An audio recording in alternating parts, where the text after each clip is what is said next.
আসসালামু আলাইকুম সম্মানিত দর্শক, আমি ডাক্তার মোহাম্মদ আলমগীর হোসেন। আমি একজন শিশু সার্জারি বিশেষজ্ঞ।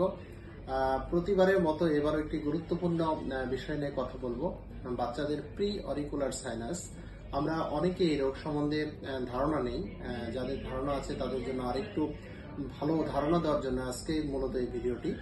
প্রি অরিকুলার সাইনাসটা কি জিনিস, কিভাবে বুঝবো আমরা, এই ধরনের সমস্যা থাকলে আমরা কিভাবে চিকিৎসা নিব, আমার বাচ্চাটাকে কখন চিকিৎসা করাবো। প্রি অরিকুলার সাইনাসটা হচ্ছে এটি একটি জন্মগত ত্রুটি এবং কানের সামনে জাস্ট আমি যে আঙ্গুল দিয়েছি যে জায়গাটায়, এই জায়গাটায় একটা ছোট্ট ছিদ্র দেখা যাবে।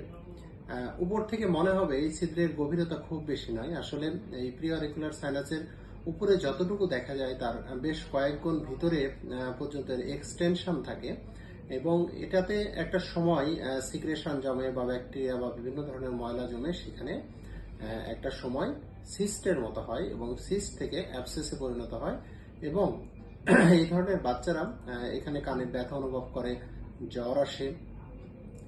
এই সমস্যাটি যখন বারবার হবে তখন এই ইনফেকশনটা অনেক বেশি ভিতরের দিকে চলে যাবে, তখন আরো বেশি কমপ্লিকেটেড হবে।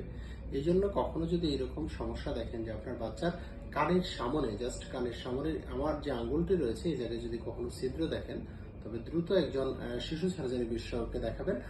উনি আপনাকে কি করতে হবে বা এর পরবর্তী চিকিৎসার পদ্ধতি কি বা কখন চিকিৎসা করাতে হবে বিস্তারিত বলে দেবেন। ধন্যবাদ সবাইকে। আসসালামু আলাইকুম।